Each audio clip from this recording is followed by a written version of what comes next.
Bienvenue à vous, très heureuse de vous retrouver ce matin.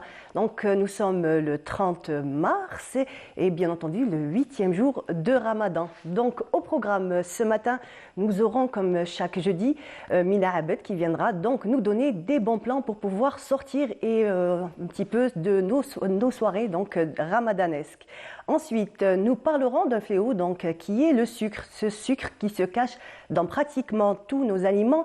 Nous recevrons Mohamed Touati, donc il est directeur exécutif de la Fédération algérienne de la protection des consommateurs. Donc il viendra ce matin nous parler du sucre et de tous les problèmes qu'il peut créer dans la vie quotidienne. Bien entendu, un fléau mondial, pas juste national. Ensuite, nous parlerons du mois de mars, donc le mois de mars donc, sensibilisation sur le cancer colorectal et ça sera le professeur Karim Layaïda qui viendra nous en parler. Ensuite, nous irons alors, une convention a été signée fraîchement, donc juste hier, c'est une convention de jumelage donc, entre l'Université des sciences et des technologies Houari Boumediene et l'École nationale supérieure des sourds-muets. Et pour finir, donc, nous recevrons Nesrine Bourahla, voilà, donc Nesrine Bourahla, donc présidente de l'association Ahl El-Fen. Elle nous parlera donc de tout le programme qui est prévu pour le mois de Ramadan. Voilà. Et nous, bien entendu, on ne peut pas démarrer sans avoir les couleurs du ciel avec Mina Abed.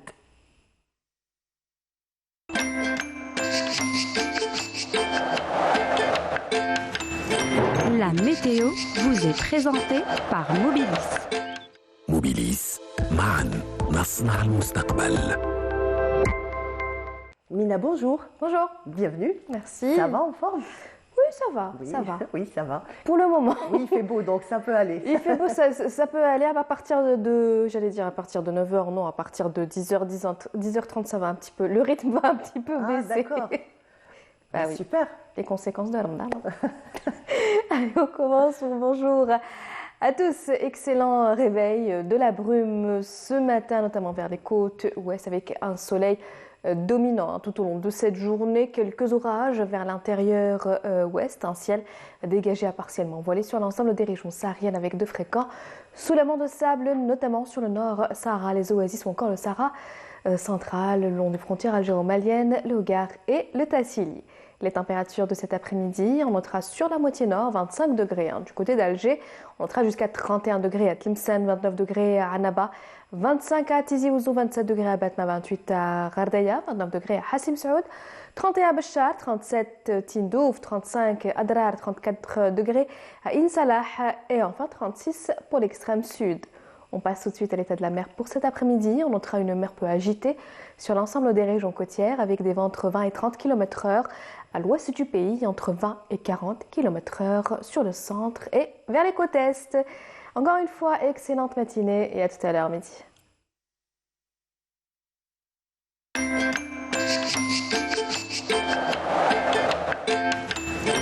La météo vous est présentée par Mobilis. Mobilis, معاً نصنع المستقبل. Alors, Bida, des couleurs du ciel, tu vas nous parler maintenant du programme donc, qui est prévu pour le mois de Ramadan, peut-être juste pour la semaine prochaine, histoire de nous faire sortir un petit peu, nous faire bouger. Oui, sortir un petit peu de la routine. Bon, Oui. ça commence dès ce soir, hein, généralement. On a des petits concerts, des petits spectacles le week-end, mais on n'oublie pas, je tiens à rappeler encore une fois, Qadat Zman, hein, c'est une qada algéroise, c'est un ftour, un spectacle musical qui se déroule à la Casbah. Chaque lundi, mardi, jeudi, vendredi et samedi, vous avez aussi, côté musique, hein, on a le concert de Naïma Zeria et Hassiba Abdelraouf le mercredi 12 avril à la salle Al Atlas Musique et également avec plusieurs dates hein, pour Manel Gharbi qui fait une petite tournée au niveau national. On commence avec une tournée qui commence aujourd'hui, ce soir d'ailleurs, au TNA. Ce sera sa première date ce soir au TNA, donc allez-y, profiter de ce spectacle. On a aussi le ballet de l'Opéra d'Alger avec le ballet de l'État palestinien qui vont faire un petit spectacle. Ça va mêler danse, musique et chant le 7 avril à l'Opéra d'Alger à partir de 22 heures. On a aussi un autre concert de Manel Gharbi et Samir Toumi le jeudi 6 à 22 heures toujours à l'Opéra d'Alger.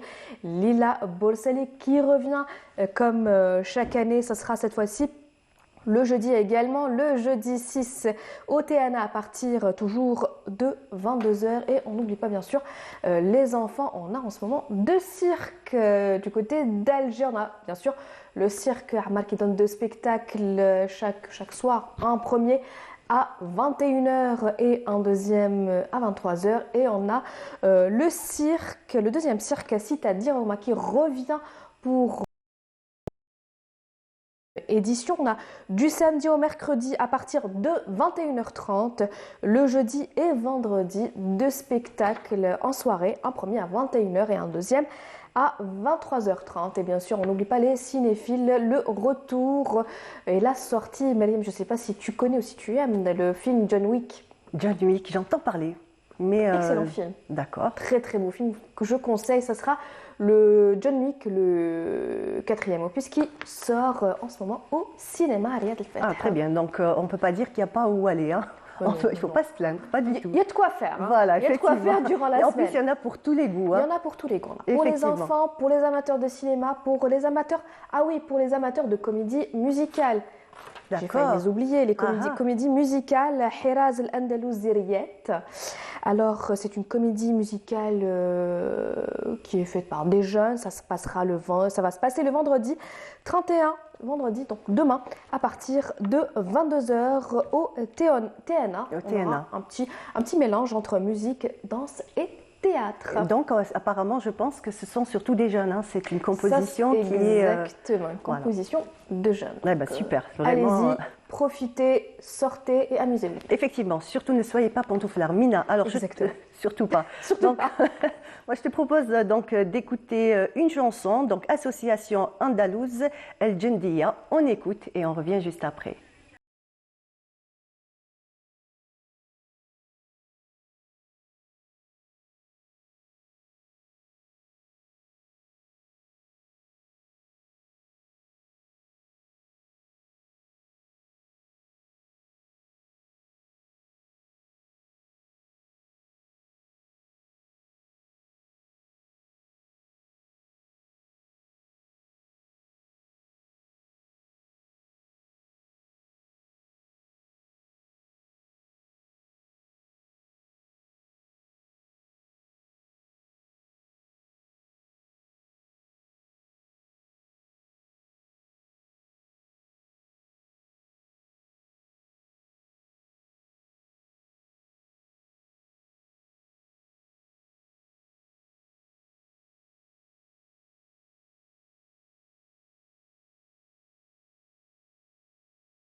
سيدنا محمد ابتلاك حلوة.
Magnifique chanson et surtout magnifique interprétation.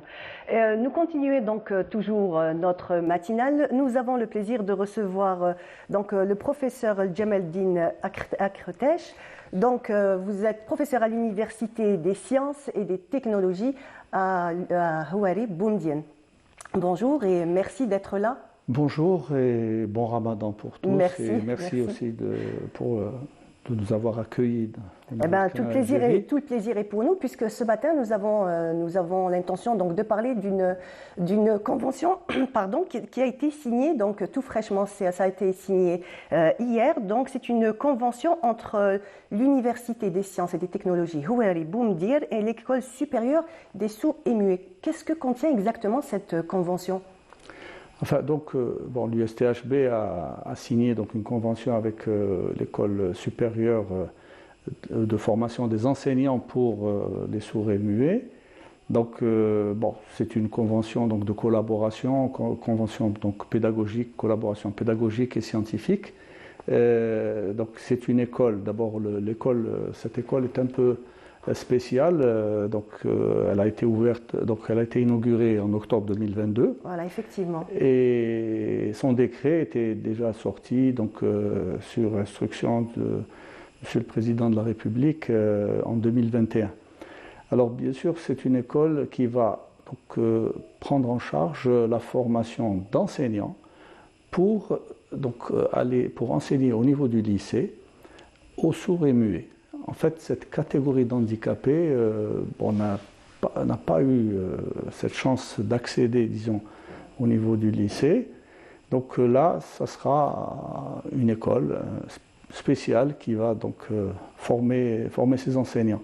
Alors bien sûr, dans la relation l'USTHB, son rôle, ça sera d'accompagner et d'aider cette école en encadrement, en espace de travaux pratiques, en organisation, disons, de journées d'études pour expliquer un peu ce type de formation.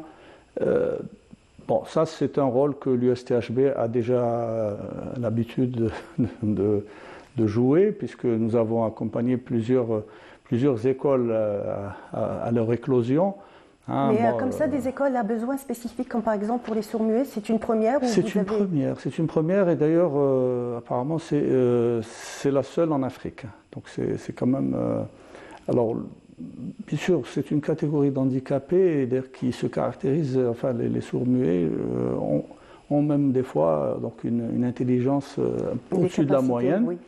Mais maintenant, pour leur donner les possibilités d'aller loin dans leurs études, donc il y a la création de cette école qui va leur permettre déjà d'accéder au lycée. Et ensuite, on pensera déjà maintenant à plus haut, c'est-à-dire à les accueillir au niveau de l'université. Donc d'ici, on va dire à peu près 3 ans. Disons 5 ans, parce que c'est des masters, donc c'est des formations de master. Donc pour les enseignants, ils auront 2 ans de formation. Donc ensuite, ils seront donc affectés au niveau des lycées pour commencer donc leur tâche. Alors bien sûr, donc si vous avez quelqu'un qui va rentrer en première année secondaire, donc après 3 ans, bien sûr, il va taper à la porte de l'université. Donc 400 enseignants, donc sur 1800 candidatures, 400 ont été retenus. 400 ont été retenus. Et bien sûr, bon, c'est sur différentes filières. Alors nous, on a été sollicités donc, par l'école, par les responsables de l'école, pour les aider pour tout ce qui concerne la science et la technologie. Puisque bon, il y a des filières de mathématiques, de physique, de chimie, d'informatique. Et bon, c'est en discussion, bien sûr, si le besoin s'en ressent. On peut aussi les aider à ouvrir des filières technologiques telles que donc, le génie civil, le génie des procédés, le génie électrique, etc. Donc là, il n'y a pas de problème. Et donc, est-ce que l'université, on va dire, peut s'adapter et a donc les capacités à pouvoir accueillir tous ces futurs enseignants? Oui, bon, quand même, l'USTHB est une grande université. Elle est grande, effectivement. Elle est que ce soit au niveau surface, bon, c'est 105 hectares, bon, il y a quand même 2000 enseignants, nous avons et puis bon, aussi l'USTHB se caractérise aussi par, disons, l'expérience de ses enseignants, c'est-à-dire elle a quand même un personnel d'encadrement qui a une longue expérience. Et qui peut donc aider ces nouvelles écoles, parce qu'on l'a fait pour l'école d'intelligence artificielle, on l'a fait pour l'école supérieure de mathématiques, et on l'avait fait il y a longtemps pour l'école supérieure des sciences appliquées, l'école nationale des sciences et technologies. Toutes ces écoles ont été aidées pour se lancer par l'USTHB. Et bon, maintenant, par rapport à cette école, bon, on accueillera peut-être, parce que sur la filière scientifique, bon, on accueillera peut-être une quarantaine d'étudiants, donc bon, ça c'est largement dans nos cordes. Hein. Très bien. Et donc, quelles sont exactement les filières qu'ils vont, on va dire, prendre? Pour débuter, donc, on va les aider peut-être en mathématiques, physique, chimie et informatique. Et ensuite, j'ai discuté avec le directeur de l'école. Lui, il envisage éventuellement d'ouvrir des filières de technologie. Bon, là, on peut l'aider, ça ne pose pas de problème. Mais bien sûr, bon, il y a un circuit administratif, puisque pour ouvrir de nouvelles spécialités, bon, il y a une procédure. Donc ça ne sera pas dans l'immédiat, il faudra. Ça ne sera pas pour cette année, mais cette année, maintenant, on peut les aider en ce qui concerne donc, les mathématiques, physique, chimie et informatique. Il n'y a pas de problème. Donc pour ça, c'est opérationnel? C'est opérationnel, dès la signature, puisqu'on a signé la convention hier, donc c'est opérationnel. Maintenant, pour envisager d'autres formations, bon, il y a une procédure à suivre et nous, on est là pour aider. Bien entendu.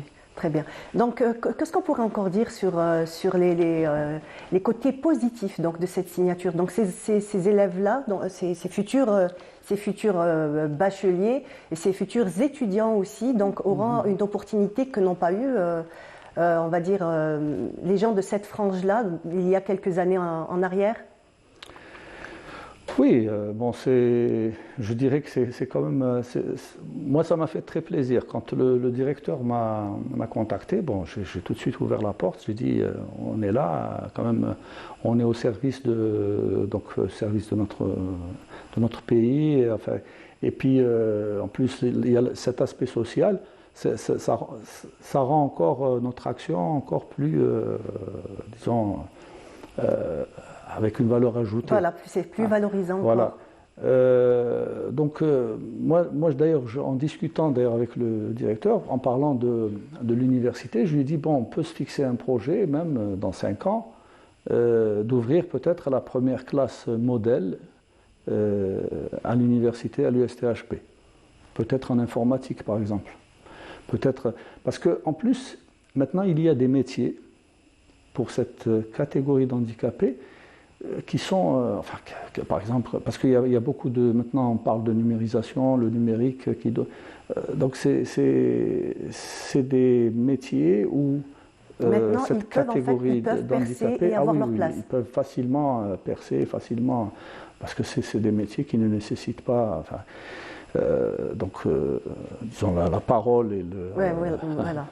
Donc il y a beaucoup de métiers en sciences technologiques qui pourront leur permettre donc de percer, et de faire, disons, de réaliser leur rêve d'avenir. Bien entendu, c'est clair, parce qu'en fait, et comme vous l'avez dit tout à l'heure, comme vous l'avez bien signalé au départ, ce sont quand même des personnes que, même s'ils n'ont pas l'usage de la parole ni de l'ouïe, ils ont d'autres capacités cachées et ailleurs que non pas, on va dire, que des gens ordinaires.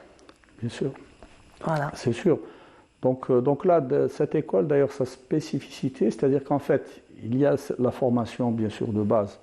Parce que nous, par exemple, on va aider au niveau de la formation de base, tout ce qui est sciences, technologies et autres. Mais il y a la partie, donc, langage des signes, etc., qui va donc se faire au niveau de l'école. C'est-à-dire que les enseignants vont être formés pour donc, pouvoir faire leurs cours et être compris par... Donc ce sont des enseignants de l'US Non, les enseignants qui sont formés dans cette école. D'accord. C'est-à-dire en parlant des 400... Des 400 étudiants. Étudiants qui ont oui. été recrutés pour être formés comme enseignants. Donc, Donc la plus, première partie, ce sera l'apprentissage d'abord de la langue des signes.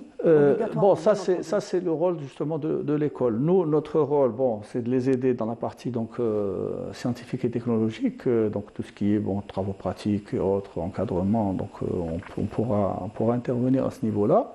Mais il y a la partie orthophonie, langage des signes, qui se fait, où il y a des spécialistes au niveau de l'école donc, qui vont former ces enseignants. D'accord, donc ils auront l'autre partie de la formation nécessaire. Voilà, parce que ce qui va différer de l'enseignant qui sort de l'ENS. L'ENS, vous avez par exemple l'ENS de Cuba, qui est donc sciences technologies, vous avez un prof de maths qui sort, donc il est professeur de mathématiques, professeur de chimie, enfin physique-chimie ou autre, donc il a cette compétence. Au niveau de l'école supérieure de formation des enseignants pour sourds-muets, il aura en plus la compétence de pouvoir enseigner ces matières-là aux sourds-muets. Donc il aura une double compétence. Une double compétence, effectivement. Voilà. Et donc une double compétence et surtout une chance pour ces enfants, ces futurs lycéens, parce qu'on sait très bien qu'il y a quelques années en arrière, c'était généralement donc, le cursus primaire, le collège, et ensuite généralement ils étaient dirigés vers la formation professionnelle. Voilà, exactement. Voilà. Exactement. Et donc pour l'avenir, pour ceux qui ont envie de percer bien ou sûr. Ou autres. Et puis à ce moment-là, parce qu'il y a des potentialités que nous n'exploitions pas et que nous allons pouvoir donc exploiter et donc peut-être avoir de futurs étudiants brillants. Des ingénieurs, voilà, des chercheurs peut-être. Voilà. Et là, nous on est tout contents de les aider. C'est clair, j'imagine. Hein. C'est clair qu'en plus, vous avez été sollicité. C'est vraiment déjà même un plus pour cette prestigieuse université. Oui, bien sûr. De toute façon, c'est son rôle. L'université, c'est une université citoyenne qui donc intervient à tous les niveaux. Parce que il y a en dehors des tâches de formation et recherche, nous avons d'autres aspects que nous développons maintenant. Pour aussi rendre notre université plus visible et plus, disons, maintenir aussi son niveau qui a toujours été quand même... Est-ce qu'il y a de la nouveauté, mis à part cette convention, est-ce qu'il y a de la nouveauté au niveau de l'université ? La nouveauté, il y a pas mal d'activités. Par exemple, le 22 mars, il y a eu une activité concernant donc, tout ce qui est start-up. On a ramené quelques conférenciers spécialistes en entrepreneuriat donc, qui ont présenté certaines conférences, des conférences pour des étudiants qui ont donc des projets qui sont en train d'incuber à notre niveau. Et il y a près de 400 idées qui sont en train de germer. Donc là, on donne un peu d'espoir à nos jeunes étudiants pour qu'ils puissent être eux-mêmes entrepreneurs et eux-mêmes disons avec leur start-up. Et puis Il y a bien sûr il y a d'autres activités, vous savez, au niveau C'est de quand même un peu plus l'université. simple de nos jours avec les startups de pouvoir démarrer, on va dire, très jeune hein, dans Oui, dans l'entrepreneuriat. l'entrepreneuriat. Bon, bien sûr, il faut aussi être patient, parce que Oui. il C'est faut vrai que être- tous les projets n'aboutissent pas. Il faut Voilà, pas, il faut voilà. pas C'est-à-dire se- en fait, il faut être, il faut être optimiste. Voilà. Il faut y croire. Il faut pas baisser les bras dès qu'il y a un problème, parce que bon, le monde économique après, c'est pas si simple. C'est pas aussi Voilà. simple que ça, Voilà. effectivement. Exactement. Effectivement. Eh ben, je vous dis merci. Donc, je vous remercie déjà d'être venu ce matin. On a pris de votre temps. Je rappelle donc vous êtes le professeur Djemeldine Akratesh. Donc voilà, j'ai un peu de mal avec votre nom. Merci beaucoup d'être venu et d'avoir participé à notre émission Bonjour d'Algérie. Je vous propose de rester avec nous et on continue avec un sujet qui nous intéresse beaucoup, surtout en ce mois de Ramadan, c'est Zlabiet de Boufarik. C'est un sujet signé Samia Barour. Le temps d'une journée bien animée, senteur sucrée à Boufarik. Cette ville réputée pour sa fameuse zlabia. Dont le secret, seuls les Boufaricois connaissent.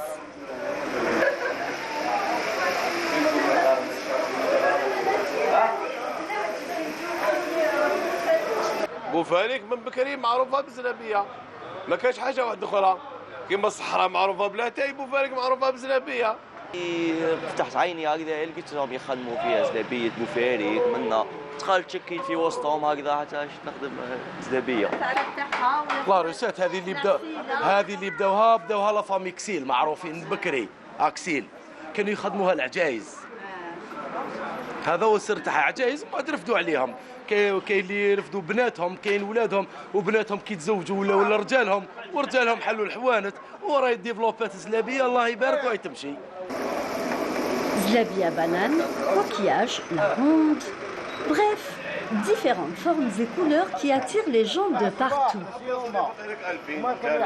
ولي نوع زلابيه تاع لاباس تاع بوفاريك هاي ليك هذه هي زلابيه ما كاش والانواع كاين تاع البنان كاين هذه الحمراء تاع توانسه كاين العوامه هذه جابوها السواره السوريين هما اللي جابوها حنا زدنا لها اوبسيون نزيدوا لها حلوى الترك والشيكولا هذو سقايط يتشهاو الناس وعشيه يشربوا منها بزاف لك جاني واحد داها لفرنسا قال لي انا حال فرنسا عطيتها له في هذه لابوار هاي ليك عطيتها له داها لفرنسا قال لي كيفاش نديرها تو هذه من سخونه تروح الكونجيلاتور كونجيليها تديها معاك كي تلحق تدي كونجيلا تحطها في طابله تاكلها تقول دوكا خدمت. Tout le mérite revient aux familles pionnières dans la préparation de ce gâteau traditionnel. Ça se préparait et se vendait dans les maisons. اللي خموها في الديور وتنباع في الديور ومن بعد يماها الله يرحمها كانت تضرب باللمبوط هاكا تضرب باللمبوط نورمال عادي كلها في الدار وتعلمتوا منها الصنعة تعلمنا منها صح هذا وليدي هذا وليدي هو طالع معاها كي فاهمه كيما انا طلعت مع بابا هذا وليدي وطالع هذا خويا هذا ولاد حومتي. La zlabia de Boufarik a toujours été une pièce maîtresse qui garnit notable pendant le ramadan. La touche sucrée appréciée par les Algériens pendant les veillées agréables de ce mois sacré.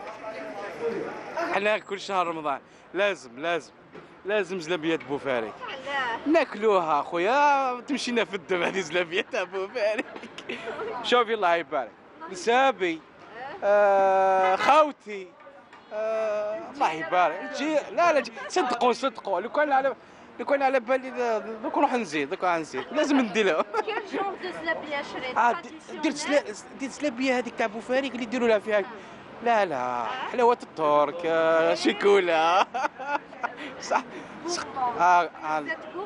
نو ما شوفي على بالك الحق الضر والله ما ناكلها المهم صحه رمضانكم صحه فطوركم ان شاء الله كل عام نتلاقاو هنايا في بوفاريك. Voilà, franchement, ça donne envie. Hein. Le zlabiyat boufarik n'est plus à présenter, mais on profite de l'occasion pour dire que quand même c'est un dessert très sucré. Et donc m'a rejoint Monsieur Touati Mohamed, il est directeur. Non, je m'appelle Toumi. Toumi, pardon.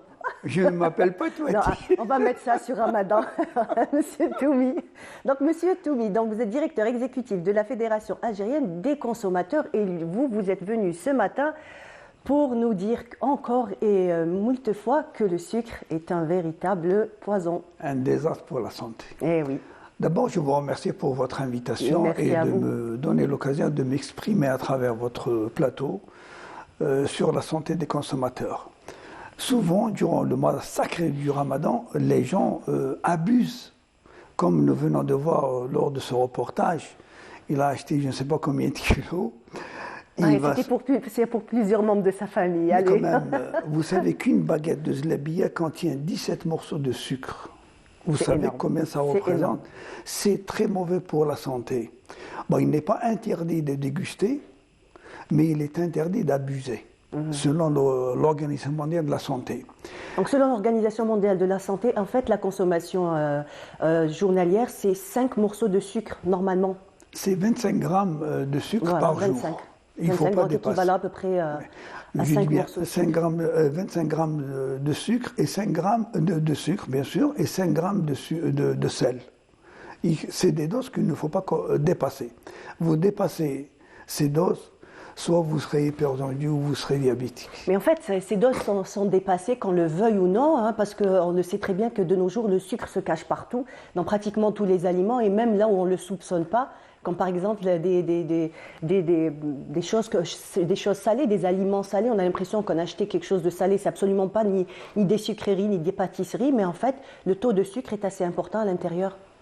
Oui, vous savez que le consommateur, il n'a pas de bonnes pratiques de consommation. Malheureusement, il ne sait pas que ça va se répercuter tôt ou tard sur sa santé. Et durant le mois sacré du Ramadan, il n'y a pas que la zlabia que le consommateur consomme. Il y a le qalbellouz, il y a des tartes, il y a des viennoiseries, un peu de toutes sortes. Et d'autant plus que les fruits contiennent également du sucre naturel. Donc, si vous comptabilisez durant 30 jours ce que vous consommez comme sucre, moi je propose à tous les consommateurs, à la fin, après l'Aïd, allez-y faire un bilan. Oui, allez-y mesurer votre glycémie. Mais en fait, aujourd'hui, on parle plus du sucre blanc, du sucre rapide, pas du sucre lent, parce qu'on sait très bien que le sucre lent n'a pas autant d'impact sur la santé que le sucre rapide. Oui, tout à fait, mais il faudrait, à un certain âge, éviter tous les produits blancs, comme ça a été dit par le prophète. Tous les produits blancs, le sucre, le sel, y compris les pâtes, la farine, ça c'est des produits, c'est des sucres longs, les pâtes. Mais durant le mois de Ramadan, nous consommons beaucoup de couscous. Couscous au raisin sec. C'est le raisin, le raisin sec est déjà sucré. Très sucré. Et le couscous, c'est un sucre long également. Sans compter ce que nous avons mangé juste au moment de l'iftar. Les zlabia, qalbellouz et les tartes en sortant et en plus du thé sucré. Sans oublier aussi avant l'iftar les dattes, donc oui, qui est excellent pour la santé, Mais même les dattes aussi, c'est extrêmement sucré. C'est sucré et énergétique. Il ne faut pas en abuser trop. Moi je dis maximum, pour les personnes âgées, une date suffit largement. Pour les jeunes, ils peuvent consommer jusqu'à 5-7 dattes. Mais il faut toujours limiter la consommation des produits sucrés tels que les dattes, bien sûr, et surtout ce que nous venons de voir, la zlabia. La zlabia, je dis bien qu'il faut voir aussi dans quel état, question d'hygiène, dans quel état elle a été préparée. Les gens ne font pas attention. Est-ce que cette huile dans laquelle elle a été cuite, elle a été régénérée? Est-ce qu'elle a été renouvelée? Généralement, c'est vraiment un cocktail, on va dire, c'est vraiment un cocktail explosif entre sucre et huile. Donc sucre, vraiment les deux. Et la sherbet, elle est trempée dans du miel léger.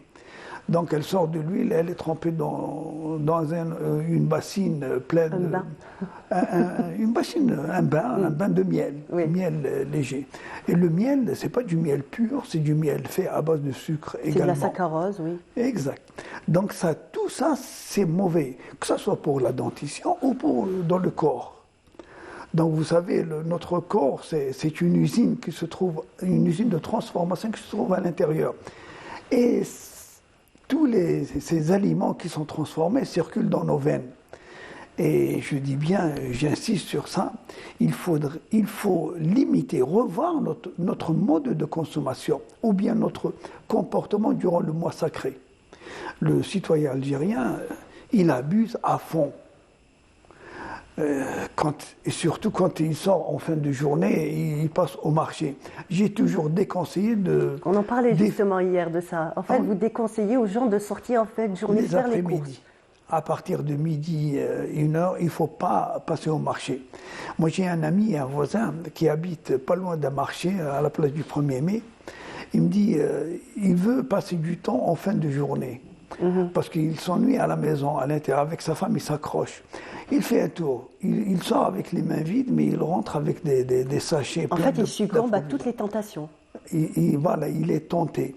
Que ce soit le pain également est mauvais, hein, il contient du sucre. Hein. Le pain, il faut l'éviter au maximum. Il y a certains boulangers qui ajoutent du sucre dans le pain, je dis bien. Donc tout ça, c'est mauvais. Il faut éviter, il faut faire une liste avant de sortir de la maison, charger une personne au sein de la famille. Vous allez acheter par exemple 500 grammes ou 250 grammes de zlebia. Ce n'est pas toute la famille qui va rentrer, 3 ou 4 personnes qui vont rentrer avec une boîte de qalbelouz, 1 kilo de zlebia et l'autre avec une boîte de tarte. Et tout ça, ça se répercute bien sûr sur le portefeuille de la famille. Mais je pense que les femmes sont un peu plus raisonnables quand elles partent. Généralement, elles font le marché très tôt. Donc, il n'y a pas encore, on va dire, la tentation ni cette faim dévorante. Donc, mais quand même, elles restent beaucoup plus raisonnables dans leurs courses. Je sais que les femmes, généralement, nous avons assuré plutôt des formations aux femmes, au ménage. Nous avons fait 3 cycles de formation. Et je sais qu'ils ont même, nous les avons revus après Ramadan, ils nous ont assuré qu'ils ont même pu épargner durant le mois de Ramadan. Et parce qu'elles sont venues vers nous, se plaigner et nous dire qu'ils ont dépensé 3 fois le salaire durant le mois. C'est énorme. 3 fois le salaire durant le mois. Ils se sont presque fait endetter. Toutes leurs économies ont été dépensées.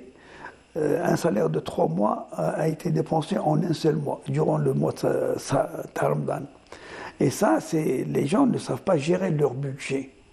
Mais par contre, la femme, surtout la femme au foyer, qui est au foyer, qui gère le foyer, elle évite de sortir, elle fait juste le marché. En fait, le marché est toujours acheter tout ce qui est uniquement nécessaire. Est nécessaire à la maison. Elle n'a pas besoin de stocker. Et elle a réussi, il y a 3 ou 4 femmes qui sont venues, c'était un groupe de 10, des formations composées de 10 femmes. Sur les 10, j'ai revu 3 parmi les 10, elles ont réussi à économiser et épargner, comme ça on pourra passer des vacances d'été à l'aise en famille. Ben effectivement, donc on sait très bien qu'être raisonnable déjà, en fait, c'est une économie pour le budget et c'est aussi un bien fou pour la santé aussi. Prévention de la santé, prévention sanitaire. Donc moi je vous propose de regarder un reportage, donc c'est une campagne de sensibilisation contre le gaspillage alimentaire, c'est un sujet signé Lamia Boudbouda. 13 millions de tonnes de déchets alimentaires sont collectés chaque année en Algérie. Paradoxalement, c'est durant le mois de Ramadan que le gaspillage alimentaire enregistre un pic. Des campagnes de sensibilisation sont organisées dans le but d'inculquer la culture d'une consommation raisonnable, notamment en proposant des solutions anti-gaspillage alimentaire. L'objectif recherché, c'est inciter le citoyen à bien consommer, à consommer correctement et à ne pas gaspiller donc, les aliments de manière à ce que cela puisse donc provoquer demain des conséquences un peu fâcheuses sur l'environnement. Nous avons par exemple des campagnes de sensibilisation dans les grandes surfaces. Nous allons distribuer des affiches, nous allons distribuer des CD qui contiennent des recettes pour recycler le pain et pour recycler aussi le reste des aliments, le reste des repas du Ramadan. Nous savons très bien que le repas de Ramadan est très très riche. Selon les derniers chiffres, 20% du pain et produits céréaliers achetés finissent dans les poubelles, suivis des légumes et des produits laitiers. Une véritable mobilisation incluant tous les intervenants dans la chaîne alimentaire est de mise pour barrer la route au gaspillage. Le gaspillage alimentaire, il ne faut pas se focaliser uniquement au niveau du consommateur. Il faut la considérer aussi sur toute la chaîne de valeur alimentaire. Il y a aussi du gaspillage lors de la production de l'aliment lui-même. Il y a du gaspillage lors du transport, lors du stockage, lors de la commercialisation. Donc mes collègues au niveau de l'Agence nationale des déchets essaient d'identifier des différents indicateurs au niveau de tous ces, au niveau de tous ces maillons, justement pour essayer d'apprécier la meilleure stratégie possible pour venir à bout de ce phénomène. Durant ce mois sacré, l'achat des denrées alimentaires augmente significativement, sans qu'elles soient réellement consommées. Un surplus de nourriture qui finit souvent dans les poubelles. Un fléau qui n'est pas sans conséquences sur le plan économique et environnemental. Donc, du gaspillage qui a un coût, comme on peut le voir. Oui, comme nous venons voir dans ce reportage, ils ont montré en dernier, lors du reportage, du pain. Du pain, vous savez qu'en 2019, toute la farine blanche est importée. Et nous avons fait une étude, il y a eu, c'est le ministère du Commerce qui l'a confirmé également, il y a 32 millions de dollars de gaspillés en matière de pain. Vous savez, 32 millions parce que c'est une matière de base. Matière de base et en plus c'est une matière subventionnée. Le blé tendre est importé. Et nous avons évalué à 32 milliards de dollars de gaspillés comme pain. Sans compter la cuisson, l'énergie, que ce soit du gaz ou l'électricité. Je ne parle pas de ces factures. Factures électricité et gaz. Je parle juste matière première. Matière première. Sans compter également la main-d'œuvre, les charges pour produire une baguette. Vous savez, il y a également un gaspillage qui est invisible au niveau du thé, consommation du thé. Vous savez qu'un thé, la théière, on met peut-être 1 litre ou 2 litres d'eau. On ajoute du sucre, on met le sucre, de la menthe verte et du thé qui est importé. Sur 1 litre de thé préparé, sans compter également l'énergie, le gaz, vous préparez 1 litre de thé, vous consommez 2 verres et le reste vous le videz au fond de votre évier de cuisine. Ça, c'est un gaspillage qui est invisible. Les gens ne font pas le constat. On n'y pense pas réellement en fait. Oui. Donc il y a beaucoup d'arnaques. En quelque sorte, on se fait arnaquer soi-même à la maison. Au lieu de préparer 1 litre d'eau pour préparer un thé, on met un demi-litre. On met moins. Juste, on mesure les 2-3 verres. Voilà, donc compter le nombre de tasses, mettre le nombre de tasses, le nombre de personnes qui consomment. Oui, les gens ne font pas attention, parce que l'eau n'est pas chère. Il y a un gaspillage d'eau durant le mois de Ramadan. J'ai dit à travers de ce plateau qu'un mètre cube d'eau, il fait 6 dinars,30 centimes. 1 mètre cube, c'est 1000 litres d'eau. Et les gens laissent le robinet ouvert, ils ne font pas attention quand même ils préparent, ils lavent la vaisselle, quand ils font le ménage. Ils ne font pas attention. Quand ils prennent une douche, ils ne font pas attention, parce que l'eau n'est pas chère. L'eau est subventionnée, bien sûr. Et le monde, actuellement, court une crise de cette matière, de ce produit précieux. Donc les gens doivent faire attention, économiser de l'eau, réduire d'abord leur facture de consommation, économiser de l'eau. Nous avons besoin de cette eau pour les générations futures. économiser, faire des économies, ne pas dépenser trop, c'est-à-dire consommer moins de sucre, c'est un gain pour la famille, pour le portefeuille de la famille, pour réduire le budget de dépenses et en même temps préserver sa santé. Et même le budget de l'État aussi, il faut savoir que la sécurité sociale aussi, pour toutes ces maladies... c'est une maladie chronique. Ces maladies chroniques, oui. Effectivement. Et ils sont pris en charge à 100%. Donc un diabétique assuré par la CNAS ou la CASNOS, ils sont remboursés à 100%. Et ça se répercute sur le trésor public, toutes ces dépenses. Donc, il faudrait que le consommateur, d'abord qu'il prend soin de sa santé, il évite de gaspiller, il fait des économies, et comme ça, à la fin du mois, il va s'en sortir à l'aise. Voilà, effectivement. Monsieur Toumi, est-ce que vous savez qu'un Algérien consomme 30 kilos de sucre par an? J'imagine que pendant le ramadan, ça doit être un peu plus. Vous êtes d'accord avec ce chiffre, ou peut-être moins ou plus? Je peux dire que certaines familles consomment peut-être plus, parce que, comme je viens de le souligner, il y a dans nombreuses familles, on consomme trop de sucre, surtout pendant le mois de Ramadan.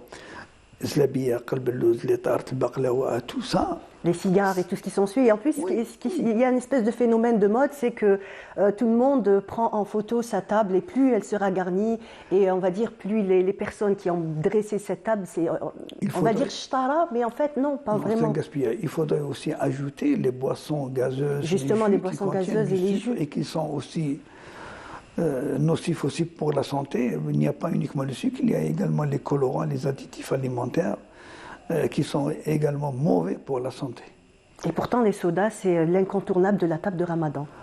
Oui, et les producteurs, ils se réjouissent durant cette période. Si vous avez remarqué, à travers toutes les chaînes publiques ou privées, des spots publicitaires, des tables bien garnies avec des boissons, comme ça, le consommateur, il est incité à acheter telle ou telle marque. Monsieur Toumi, je vous raconte ça, j'ai assisté à une scène il y a quelques jours. Donc je suis rentrée pour faire mes courses. En fait, il y avait un papa avec son petit garçon. Il lui a dit, je voudrais telle bouteille de soda. Donc quand le père a pris, il m'a dit, ah, non, non, pas celle-là, je veux une autre, celle que j'ai l'habitude de voir à la télé. Voilà. Et en fait, c'était juste un petit détail publicitaire qu'avait cette bouteille de soda et qui a incité ce petit enfant à vouloir cette bouteille-là. Voilà. La même marque. C'est quand même assez puissant. C'est ça la force des médias, c'est du marketing. Ils sont forts pour attirer l'attention, pour capter la vision des consommateurs. Et je dis, personnellement, ma famille, j'ai interdit toute boisson industrielle, boisson gazeuse ou non gazeuse. Il n'y a pas mieux que l'eau plate. Je fabrique à la maison moi-même, ma femme prépare des jus naturels, il n'y a pas mieux, hein, surtout pour les enfants. Surtout pour les enfants. Et encore, et on dit que il vaut mieux manger les fruits entiers que de les presser. En fait, l'effet n'est pas le même. L'effet n'est pas le même parce que, non, en pressant, oui, vous avez bien fait de me rappeler, en pressant les fruits, et ils vont avoir beaucoup plus de sucre. Manger une orange avec sa pulpe, elle contient moins de sucre par rapport à celle qui est pressée. Ça, dernièrement, j'ai eu une discussion avec une nutritionniste, elle m'a bien orienté qu'il faut consommer une orange fraîche que de prendre un jus pressé. Un jus d'orange pressé, naturel. Voilà. Ben, on va essayer de dire à nos chers téléspectateurs, essayer de manger les fruits entiers, complets, sans les transformer en jus ou même en compote. On sait très bien qu'aussi, même les compotes aussi, ça demande aussi du sucre. Généralement, on sera toujours tenté de rajouter un peu de sucre. Imaginez-vous un jeune enfant, c'est pour ça nous avons toujours fait des sensibilisations au niveau des établissements scolaires, au cycle primaire, hein, où l'information, le message passe mieux. Il est capté, comme vous venez de signaler, un jeune a vu à travers la télé une telle marque de boisson, il insiste avec son papa à acheter la marque qu'il a vue à la télé, parce que le message est bien passé. Par contre, nous, lors des campagnes de sensibilisation que la Fédération algérienne organise, nous choisissons toujours de travailler avec les petits-enfants, où le message est capté. Il est bien capté, il est réceptif, et ils sont exigeants avec leurs parents. en leur disant voilà ce que nous avons vu, voilà ce que nous avons C'est pas entendu. bon, c'est mauvais, il faut faire attention. Et c'est vrai que c'est les enfants qui ramènent à la raison des fois les parents. Les parents, oui. Les parents, on ne peut pas rééduquer un adulte par rapport à un enfant. Non, effectivement, c'est très compliqué. Donc, il est de notre devoir d'inculquer les bonnes pratiques de consommation en tant que fédération algérienne de consommateurs. Il est de notre devoir. Eh bien, très bien. Ouais. En tout cas, merci beaucoup, Monsieur Toumi, Mohamed Toumi, d'être venu, d'avoir répondu présent. Donc, pour encore rappeler, on ne cessera jamais de le dire que le sucre, même le sel aussi. Oui. Donc, ce sont des dangers et il faut y aller, on va dire, très raisonnablement et modérément. Voilà. Merci beaucoup. C'est moi qui vous remercie pour l'invitation. Donc, on continue notre émission. Tout de suite, c'est un gros plan sur les bénévoles à El Biel, un sujet signé Lamia Bedbouda. Il est 17h et c'est le dernier virage pour ces bénévoles avant l'iftar. Ils ont pour prénom Mehdi, Roumaïssa, Nedim, Yazid, Kerima et ils ont choisi d'être au service des personnes en difficulté, de passage ou sans domicile fixe.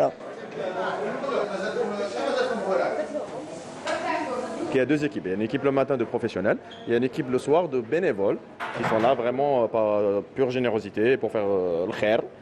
Le soir pour qu'ils réchauffent si vous voulez ou préparent les plats qui sont déjà préparés par les chefs cuisiniers le matin. On est des amis, on est devenus des frères ici, on est devenus même une famille parce qu'on mange ensemble, on ne passe pas pendant le ramadan ensemble, donc c'est beau, le khair c'est beau. J'ai préféré passer tout le mois du ramadan ici, cette année, parce qu'en fait, je me suis dit, pourquoi pas faire du bien aux autres, et ça fait bien au moral aussi de faire du bien aux autres, et aider les autres, oui, aussi. Et franchement, je sollicite les gens à venir et aider surtout.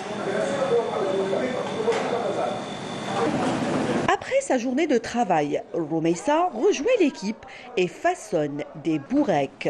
Le bénévolat lui procure du bien. T'as compris ? Ok, là je suis en train de rouler des bourrecs. Donc, c'est dans le sang au fait. Donc c'est simple, je finis le travail, je viens directement ici. C'est ça Ramadan. Ramadan au fait, on laisse nos familles, on laisse tout ce qu'on a de plus cher, on se retrouve ici pour aider les autres. C'est ça, c'est devenu une habitude, ça fait partie de nos coutumes et nos traditions. On doit aider les autres, c'est comme ça.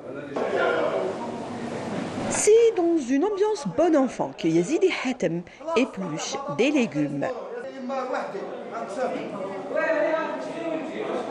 Je dirais que c'est à nous, madame. Si on est tous ensemble pour s'entraider nous-mêmes, madame. Demain, aujourd'hui, c'est des gens qui viennent manger. Demain, ça peut être nous, madame. Et ça crée une bonne ambiance. On est tous là ensemble. On se connaît, madame. On fait de nouvelles découvertes. Et on aide les gens et c'est ça le plus important. Ça nous fait toujours plaisir d'aider les gens. Voilà, ça nous fait vraiment chaud au cœur.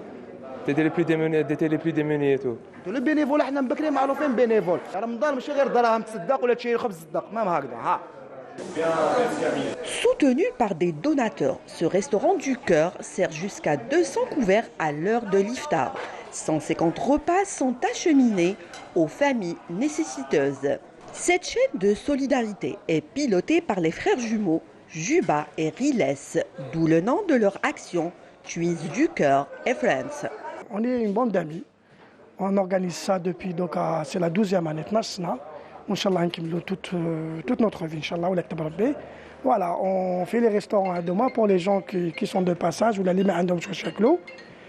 Voilà, et quoi d'autre? Pour les donations et tout, voilà, il y a des gens qui nous ramènent des produits. Voilà, ils nous appellent pour demander nos besoins et tout. Ou par exemple, ils nous ramènent, voilà, par exemple, Boulboul, il nous ramène Zlabi en Bofalik, vu qu'il habite là-bas. Les gens, ils viennent un peu de partout. Toute cette semaine-là, on a fait 350 entre les plats emportés et les plats sur place, pour ceux qui mangent sur place. Du coup, c'est une moyenne de 300 à 350 plats par jour. Une véritable leçon d'altruisme et de don de soi qui illustre la générosité du peuple algérien. Bravo les jeunes! Bravo les jeunes. Donc un sujet signé Lamia Boudboudoua. Et tout de suite, on continue. J'ai le plaisir de recevoir le professeur Karim Layaïda. Donc vous êtes gastro-entérologue au CHU Moustapha Bacha. Bonjour et merci d'être là. Bonjour et merci pour l'invitation. Merci à vous. Donc aujourd'hui, donc ce matin, on va parler du mois bleu, donc mois de mars, le mois bleu. C'est le mois bleu, c'est le mois du cancer colorectal. Colorectal. Et je rappelle que c'est le seul cancer qu'on peut prévenir. On va le dire pourquoi. Voilà, ben voilà justement. Comment peut-on prévenir du cancer colorectal? Le cancer colorectal, il y a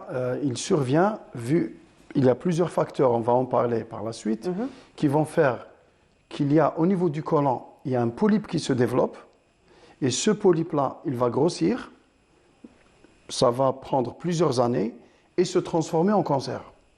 Donc, l'idée du dépistage du cancer colorectal, c'est de prévenir la survenue de cette lésion précancéreuse, qui est le polype, par l'action sur des facteurs, plusieurs facteurs qu'on va voir.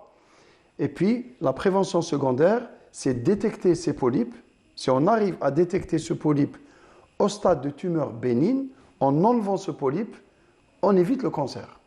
Et puis le troisième volet, c'est on va axer notre discussion sur le diagnostic précoce. Parce que si on diagnostique précocement un cancer colorectal, les chances de guérison, ça dépasse largement les 90%, et ce, sans avoir besoin d'une chimiothérapie qui est certes qui a une efficacité, mais qui a des effets secondaires et qui est très coûteuse pour la caisse de l'État.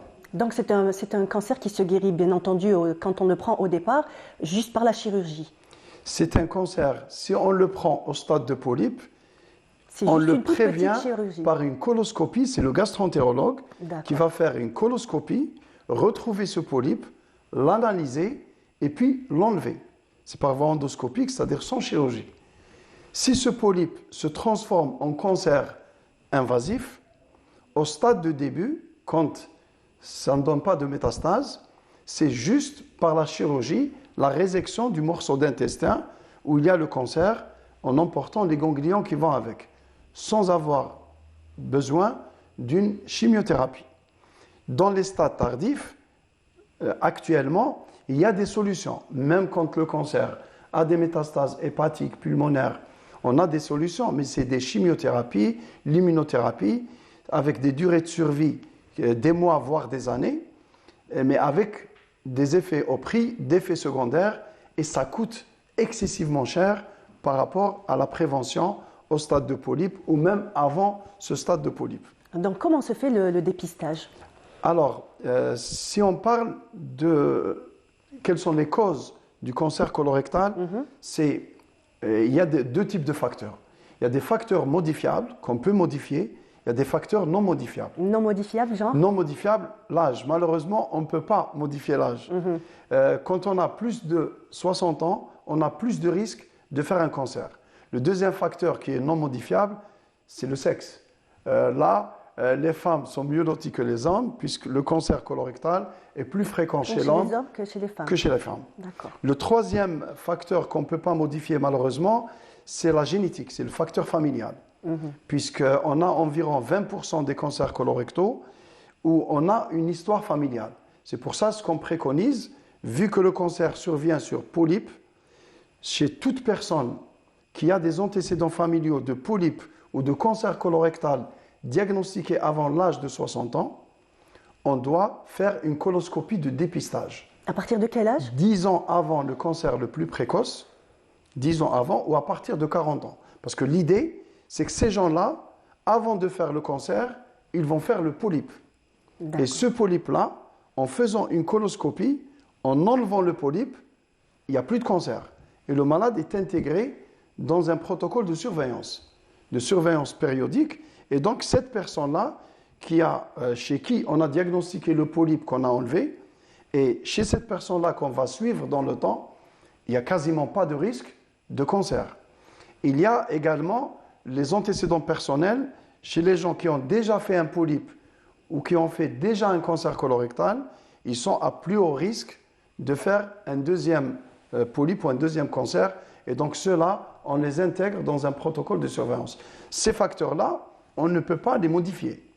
Par contre, largement, on pourra agir sur les facteurs modifiables. Et le premier facteur, n'oublions pas que c'est le deuxième cancer chez la femme après le cancer du sein. Et c'est au coude à coude avec le cancer du poumon chez l'homme.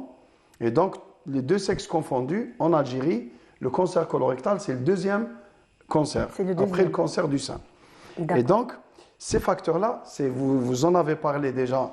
Tout à l'heure avec M. Toumi. Ben oui, c'est le facteur alimentaire, de loin. Mode de vie. Le changement du mode de vie, l'alimentation fast-food, vous avez montré la cuisson, l'alimentation riche en sucre et le mode de cuisson, il est important. Tout ce qui est cuisson rapide, par exemple, tout ce qui est grillade, augmente le risque. À l'inverse, tout ce qui est cuisson douce, à la vapeur, douce et dans le temps, ça diminue le risque. Tout ce qui est alimentation riche en graisse, en viande rouge, et la consommation en viande rouge, elle explose durant le mois de Ramadan, puisque nos plats, on a shorba bilham avec du bourek bilham, et la sortie avec du mtoum, et la sortie avec du lham lahlou. Et donc la consommation explose. Tout ce qui est acide gras saturé augmente le risque de cancer colorectal, pas que. Augmente le risque des maladies cardiovasculaires. Tout ce qui est augmentation de la consommation en sucre, ça augmente le risque de diabète. Tout ce qui est maladie dysmétabolique, et ça augmente également le risque de cancer colorectal. À l'inverse, toute alimentation riche en fruits et légumes, et vous avez mis l'accent sur la consommation des fruits entiers et pas pressés, parce qu'il y a des fibres alimentaires, et tout ce qui est fibres, tout ce qui est alimentation, légumes, fruits, en augmentant ça, ça va inversement proportionnel à l'incidence du cancer. On va inverser. Et vous avez souligné dans la rubrique précédente, tout ça doit être, l'éducation doit être faite dès la maternelle et dès l'école primaire. On est pratiquement les seuls à mettre du sucre dans le sucre, puisqu'on met du sucre dans le lait. Dans le lait, il y a du lactose, c'est un sucre. Et on met du sucre de table, du saccharose, et on rajoute. Et certains mettent du café dans le sucre et pas de le sucre dans le café. Voilà, plutôt oui. C'est tout ce qui est très sucré. Si on rajoute à cela la sédentarité, le manque d'activité physique, l'obésité. Le tabagisme et l'alcool aussi. Je vais en arriver pour le tabac.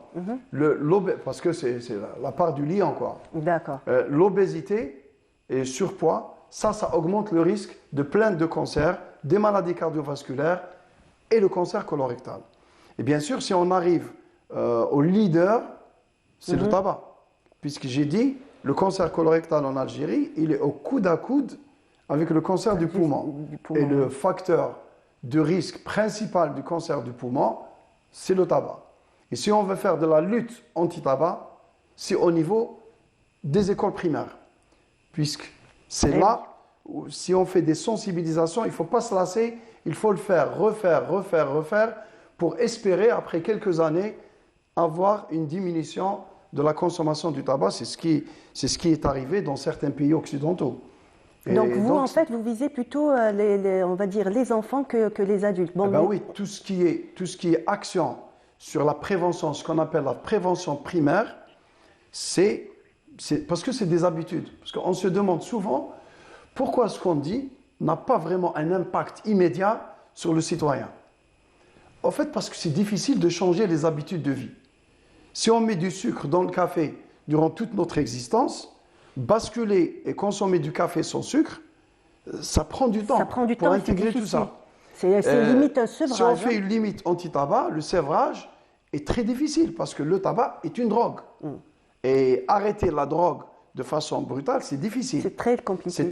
Mais si on va dans l'action, sensibiliser dès la maternelle, dès l'école primaire, sur les méfaits du tabac, eh ben, on ne va pas commencer à consommer du tabac. C'est beaucoup plus simple à faire que de faire les actions sur le sévrage. On a beau augmenter les prix du tabac, etc., mais l'impact est modeste. Par contre, on aura un impact très fort si on organise des actions au niveau Parce que les enfants sont plus sensibles, sont beaucoup plus sensibles et on va dire, même plus conscient du danger. Hein. Des fois, quand on est adulte, on est vraiment, on va dire... oui, c'est une page blanche. Voilà. On peut écrire ce qu'on veut dessus. Et donc, toutes les actions doivent être faites. Les comptines, s'il y a des comptines ou même à la maison, il faut impliquer les enfants. Et développer le goût des fruits et légumes. Parce qu'on l'a perdu. Parce que nos enfants, qu'est-ce qu'ils cherchent? À consommer des chips, des boissons gazeuses. Des aliments transformés avec des conservateurs, avec des colorants. Et ils cherchent ça, c'est leur dada. Et ça augmente plein de risques, dont le cancer colorectal.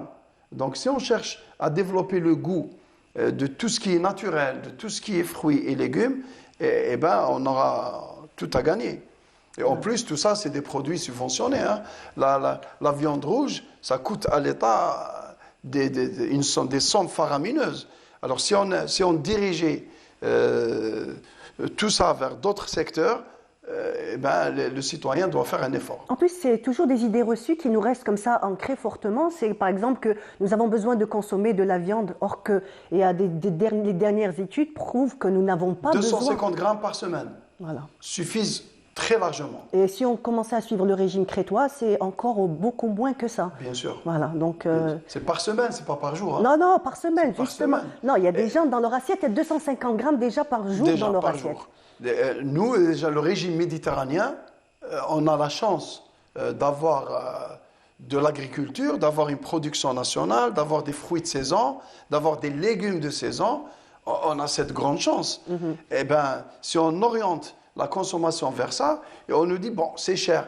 Mais si on compare le prix d'un kilo de viande par rapport à ce qu'on peut acheter en légumes et fruits, on a le panier qui est plein. On a le panier qui est plein, même au moment où les prix explosent.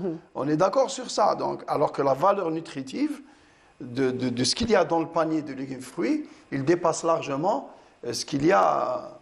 Et en ce qui concerne les apports protéiques, il faut privilégier les poissons. Il faut privilégier le poisson, sinon les viandes blanches, et en dernier lieu, les viandes rouges, parce que c'est les plus délétères pour la santé. Voilà. Donc, cette campagne, donc, comment ça s'est passé pour ce mois de mars? Alors, à chaque année, il y a une campagne. La seule étude où on a fait l'étude en population générale, ce qu'on appelle le risque moyen. Le risque moyen, c'est les gens qui n'ont pas de symptômes, chez qui on va se dire, est-ce que quelqu'un qui n'a aucun symptôme risque d'avoir un polype? Parce que c'est intéressant de chercher ce polype-là, l'enlever pour éviter le cancer. Et l'idée, c'est comment le savoir, puisque on ne peut pas dire patient, il n'a aucun symptôme. Il n'a aucun symptôme. Alors l'idée, c'est de rechercher du sang qui n'est pas apparent dans les selles. C'est ce qu'on appelle du sang occulte. D'accord. Par un test immunologique. Et la première étude qui a été faite, large, a été faite à Béjaïa. Et elle était riche en enseignements, professeur Belleux et professeur Mazouzi. Alors, dans cette étude, les citoyens ont été invités à donner un échantillon de sel pour rechercher s'il y a du sang dans les selles. Et chez les patients qui n'est pas visible, hein, et chez les sujets où il y avait du sang, on a fait une coloscopie. Et chez une grande partie de ces gens-là, on a retrouvé des polypes.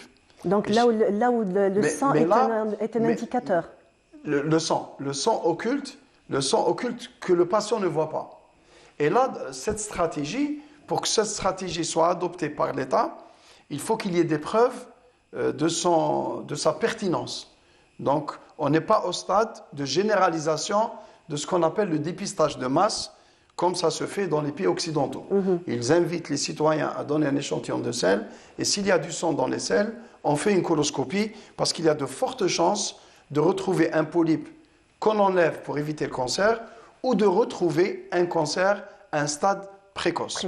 Nous, c'est-à-dire, si on enchaîne avec les symptômes, malheureusement, le cancer colorectal, il n'y a pas de symptômes spécifiques. Justement, c'est ce que j'allais vous demander. Donc, il n'y a absolument aucun symptôme? Non, si, il y a des symptômes, mais qui ne sont pas spécifiques, qu'on peut retrouver, par exemple, dans le syndrome de l'intestin irritable, ce qu'on appelle, entre guillemets, le côlon nerveux. Côlon nerveux, effectivement. Si le premier symptôme, c'est le sang. Lorsqu'il y a du sang dans les selles, ça doit alarmer le patient et ne pas rattacher le sang à la présence d'hémorroïdes. Voilà, justement, j'allais vous parler pour les hémorroïdes. Est-ce que les gens sujets aux hémorroïdes ont plus de risques que les gens qui n'ont pas d'hémorroïdes? La réponse est clairement non. Il n'y a pas de relation entre hémorroïdes et cancer colorectal. Par contre, les hémorroïdes, ça peut donner du saignement, du sang. Voilà. Et chez les malades qui ont du sang, du saignement, c'est vrai, il faut les explorer par coloscopie, obligatoirement, même s'il y a des hémorroïdes. C'est vrai que dans 9 cas sur 10, on ne va pas retrouver le cancer, et ça sera le diagnostic d'hémorroïdes, on est tranquillisé, mais chez un malade sur 10, on va retrouver un cancer, surtout si le malade a plus de 50 ans, surtout s'il a d'autres symptômes, tels que douleur abdominale, amaigrissement, troubles du transit, etc. Et donc, le sang, il ne faut pas se dire non, on va examiner mon anus, la pudeur mal placée, entre guillemets. C'est de la médecine. Il y a du sang, j'explore, il n'y a rien, je suis tranquille, j'ai du 100% qu'il n'y a rien. Il n'y a que des hémorroïdes, et les hémorroïdes, ça ne tue pas. On peut les traiter de plusieurs façons, médicales, instrumentales, au pire chirurgicales, mais on peut gérer les hémorroïdes. Mais les hémorroïdes ne deviennent pas cancer. D'accord. Le deuxième symptôme, c'est les douleurs abdominales. Mais vous allez me dire, les douleurs abdominales, on peut avoir des douleurs pour un côlon nerveux, pour n'importe quoi. C'est pour cela que quand la douleur, elle augmente d'intensité, il y a un blocage, le ventre gonfle, et ça se termine par de la diarrhée qui soulage la douleur. Ça, c'est ce qu'on appelle un syndrome d'obstruction. Ça veut dire qu'il y a quelque chose qui bloque dans le côlon.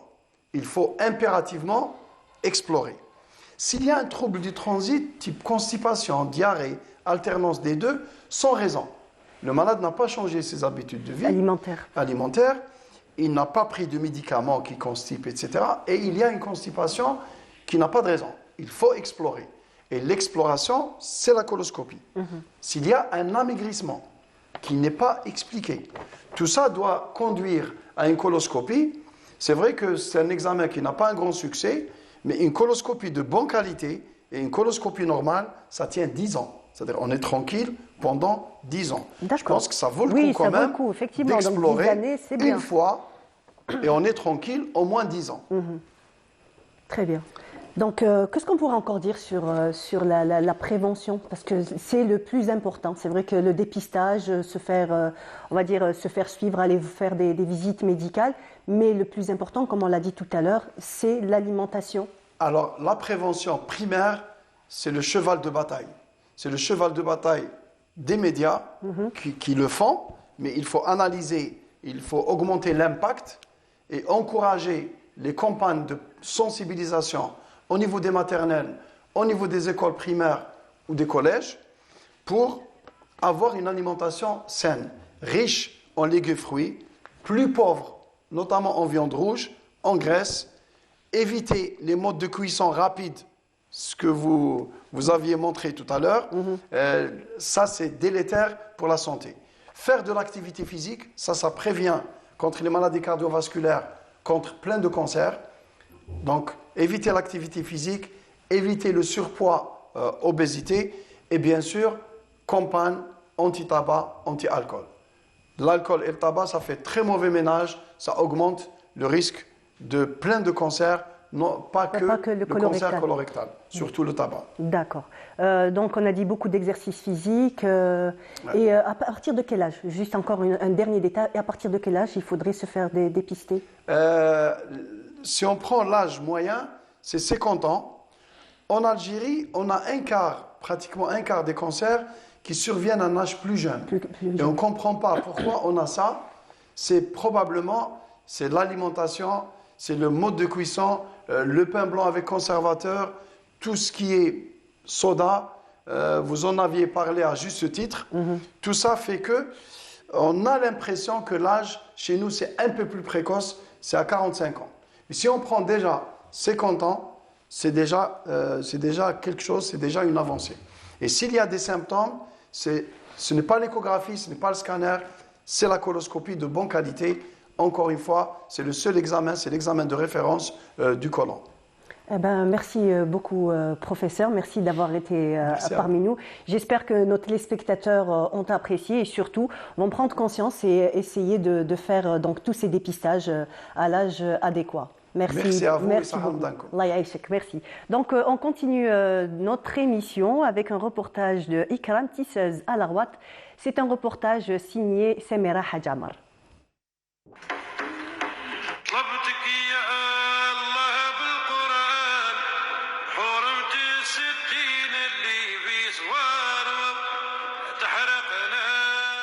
Les tisseuses, elles sont principalement dans des villages perdus, il n'y a rien du tout autour, c'est des femmes qui ne sortent pas de chez elles, elles n'ont pas de métier, c'est des femmes au foyer. Donc reprendre le tissage, ça a été vraiment une aubaine pour elles. D'abord, c'est revenu d'argent parce que c'est devenu un revenu pour elles. Il y en a une femme, par exemple, elle a pu envoyer sa fille à l'université. Une autre qui est veuve, maintenant, elle est complètement indépendante financièrement. Et c'est des femmes qui savent que tisser. Donc moi, mon travail, c'était de leur montrer ma manière de tisser parce que moi-même, j'ai dû revoir tout ça. Je voulais arriver à un tissage complètement différent où le tapis soit très léger, avec un aspect complètement différent des tapis de nos grands-parents, de nos grands-mères. Et arriver à ce résultat-là, ça m'a rapporté quand même une satisfaction. Ikram Nassij est une artiste née dans l'âme et dans la vocation au métier de la fée. Fée main, entre ses doigts une créativité sereine. Elle a fait du métier à tisser sa destinée et peu de mots suffisent à tisser sa passion qui s'étend et qu'elle a su partager à d'autres femmes. Pour être tisseuse, c'est un processus qui est long, donc qui demande de la patience et qui demande de la certitude, c'est-à-dire que c'est des centimètres, si on ne pose pas bien le fil au bon endroit, on rate un tapis. Et un tapis, c'est 2 mois, 3 mois de tissage. Donc c'est des femmes qui sont très concentrées, intelligentes, ils ont un esprit un peu de géométrie dans leur tête, sans aller à l'école ou sans apprendre cela. Ça a été transmis par les grands-parents. Donc c'est pas donné à tout le monde de devenir tisseuse, au fait.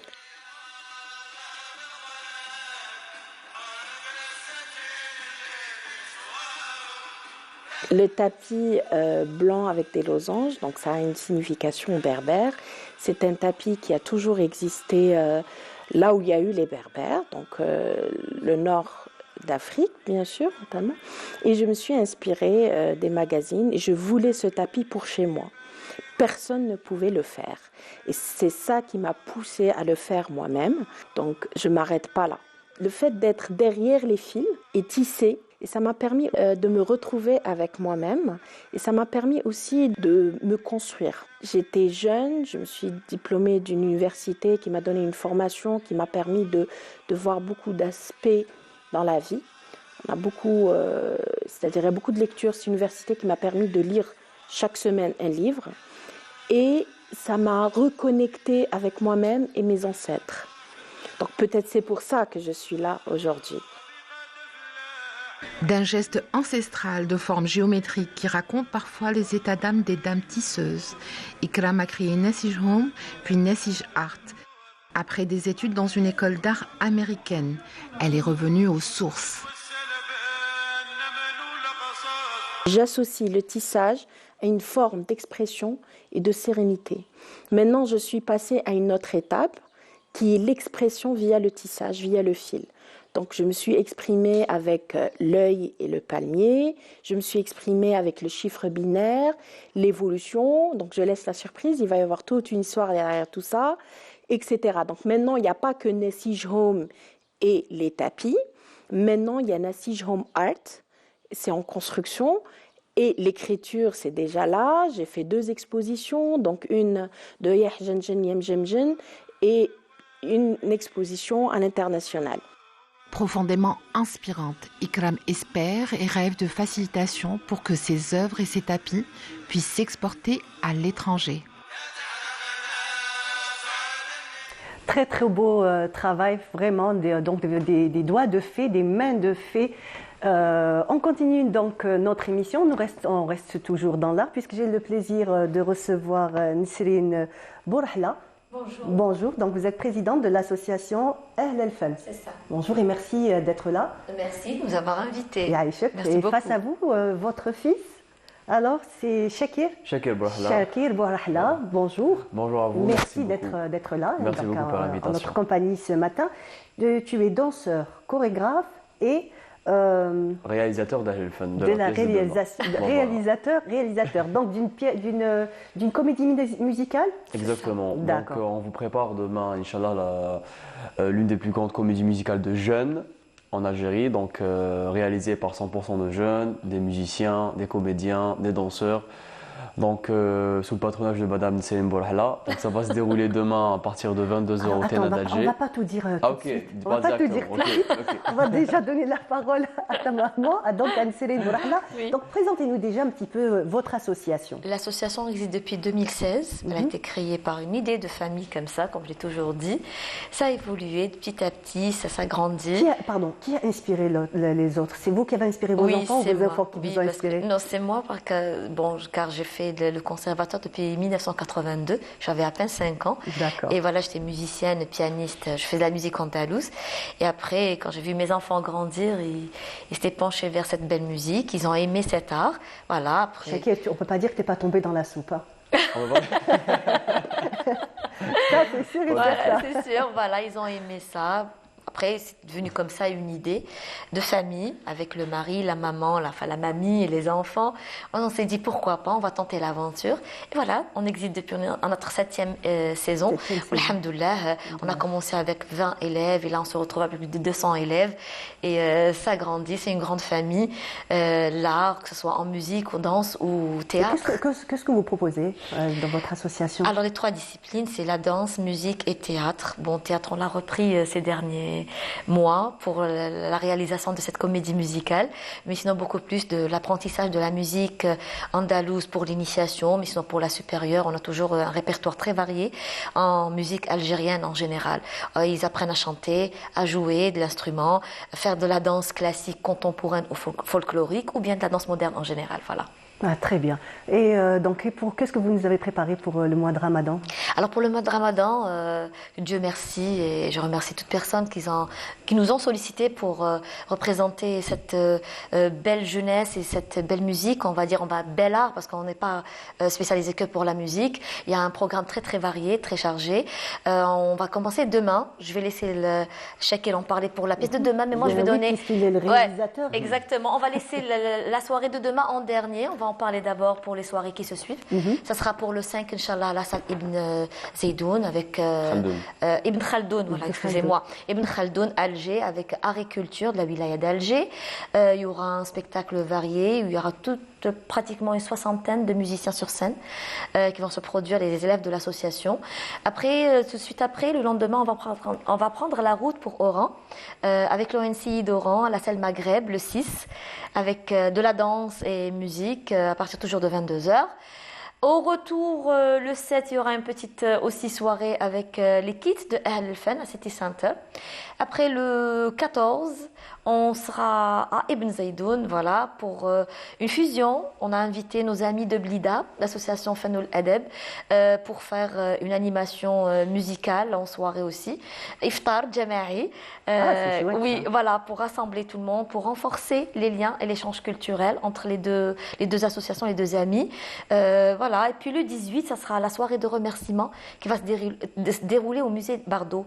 Un bel espace. Voilà, très bel espace. Pour finir. Nous a donné l'occasion, je remercie infiniment monsieur le directeur, monsieur Halishan, pour la confiance et nous avoir ouvert les portes pour animer cette belle soirée. C'est une soirée spéciale de remerciements. Tout ce qui va se produire pendant tout le mois de Ramadan, Inch'Allah. Très bien, super. Voilà. Alors, on revient à Shakir maintenant. On va lui laisser la parole. La balle est dans ton camp. Parle-nous un petit peu de cette comédie musicale que tu as réalisée. Alors, je vais donner le titre. C'est Haraz al-Andalousiya. Donc voilà. Haraz al-Andalousiya, c'est une comédie musicale. C'était un rêve d'Ahl Fun depuis 2016. Depuis sa création. Qui s'est réalisé cette année. Parce qu'en fait, en 2016, ça a nécessité beaucoup de moyens. Donc, de décors, d'écrans, de tenues, etc. Et alhamdoulilah, après 7 ans d'existence, on a pu réunir tout. Exactement, on a réalisé vraiment, on a pu récolter un petit peu tous les éléments. On a travaillé dessus très durement. Donc voilà, c'est le résultat d'un travail d'un travail acharné de jeunes qui viennent tous les jours, matin, midi, soir. Surtout ces derniers temps, que je remercie au passage parce que sans l'équipe, on n'est rien. Donc l'équipe se compose de, vous êtes combien sur scène? On sera à peu près, cette fois-ci, on sera avec une cinquantaine sur scène, entre comédiens, villageois, figurants et musiciens. Et danseurs. Voilà. Donc voilà, il y aura vraiment tout.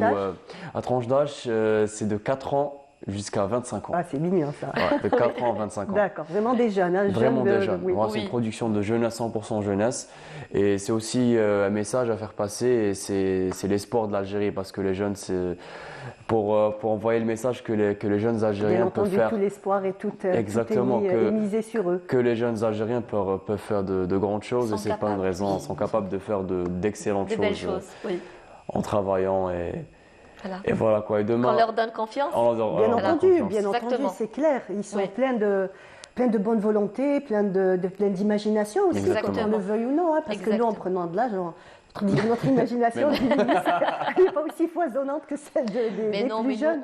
Vous savez, nous, on trace la route. On leur montre le chemin.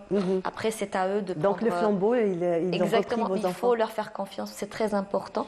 Moi, quand il m'a donné, c'était le rêve de l'association, excusez-moi, en 2016, excusez-moi. Mais là, quand il a dit, comme il a dit Shakir, on a pu former, avoir les moyens pour pouvoir réaliser ce projet. Et du coup, l'idée, ça a repris, ça fait à peine 3 semaines. C'était comme ça, 3 semaines. Ça fait juste 3 semaines. On s'est décidé de reprendre cette comédie musicale. Allez. Donc c'est une comédie musicale que vous avez déjà interprétée. Non, on l'avait déjà écrite. Très bien. Exactement.